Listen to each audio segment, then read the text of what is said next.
Welcome back, and joining us on the show now is Ajay Goyal. He's Chairman, Wheat Product Promotion Society. Mr. Goyal, thank you so much for joining us. When it comes to wheat, there are various stories and various numbers floating around, and the reason to call you today is to get some clarity on all of this. First of all, your sense on the procurement. We are higher than last year in sense of what India procured, but lower than what India had set out a target as. So where do we stand right now, and do you still see these numbers rising? So last year itself, we were really short of the target, and so are we this year. This year, the target was quite ambitious at 36 million, against which we have procured around 26 odd million. The real problem is that the government expectation of the crop seems to be higher than the ground reality. This year, again, it has been revised upward to beyond 112 million tons by a few points. But the situation on the ground doesn't seem like, we've had such a large crops in the last 2 years. And you can also make out in the year 2022, when government, estimating a much higher crop, actually allowed exports. And then within a month or so, they had to ban exports because on the ground, the crop really didn't seem as large as they were projecting. So I think we are still again into a hand-to-mouth year this year. Absolutely. Mr. Goyal, there was a Reuters story suggesting that India could open exports in this year after that ban that we saw in 2022. Do you see any possibility of that at all? So imports seem imminent in this year, primarily because the government doesn't have sufficient stocks to intervene in the markets at the right time.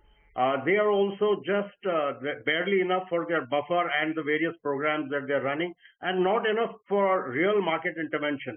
So I guess somewhere around August, September, if they find that, demand is far exceeding the supply that the market is offering, definitely the government will have to tweak its duty down from 40% to maybe zero. And it seems most likely with a new government in the center, there could be a shift in policy as far as wheat imports are concerned.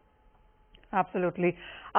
So what you're saying is that imports is what we will perhaps most definitely see happen by the month of June, as you said, once we have those numbers all clear in front of us. And exports is something that there is no possibility of in this year. So there has only been a cry for Indian atta to be exported for the Indian diaspora globally. And that demand continues by the Indian populace living overseas, and there has been a lot of effort put into marketing Indian atta globally and establishing the supply chains and things like that. So the government has opened a small window wherein you can import and then export atta, which is not really the viable solution, as the Indians want Indian wheat ka atta globally. So I am hopeful that the government will reconsider the export ban on atta, at least in consumer packs. Mr. Goyal, also, what's your sense on prices right now? Because, this is a debate that we are having even now as the street awaits the Kharif MSP. The MSP as a subject has been in conversation for some time. When you look at the wheat prices, what's your sense on where we stand and where are we headed as June comes and you see demand coming back even stronger? So I think market prices are about 3-4% higher than the procurement price plus the cost, and they are moving in tandem with the procurement prices year after year. But the real stress comes in post-harvest and post-May, June, when the arrivals in the mandis stop, and then, everybody starts looking towards the government if they are going to be releasing stocks in the market. So I would say the market could have been lower considering government MSP by about 3 to 4%. But that's the way the markets are, and currently the market is about 4-5% higher than government procurement price. Okay. Mr. Goyal, the other thing really is about the maths. I mean, if we go with the numbers that we have in hand right now, what's your sense with 17-18 million tons going for PDS? What is the sense that you get for our OMS? Because last year was a record number at more than 10 million tons, and then the closing stock itself. So how are you stacking those numbers there?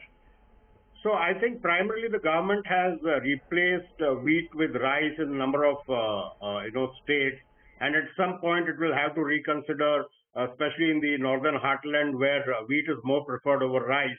And if the government wants to really rejig that and restore the old supply model, they will definitely fall short for OMSs. And actually, we are just at the edge of everything, we really have to struggle to, we don't have the sense of plenty right now in the marketplace or with the government, which is really the essence of, keeping the markets in control. Oh, well, absolutely that. So there are those concerns continuing in case of wheat. But as you said, that month of May and June is going to be quite important. Once the arrival completely stop and we have a final figure in hand is what we'll know on what the new government perhaps will approach wheat as, which is an essential commodity. And as of now, we have 44% of import duty continuing in case of wheat. Mr. Goyal, as always, thank you so much for joining us. And with that, that's all the time that we have on Halftime Report. Business Lunch will take all the action forward.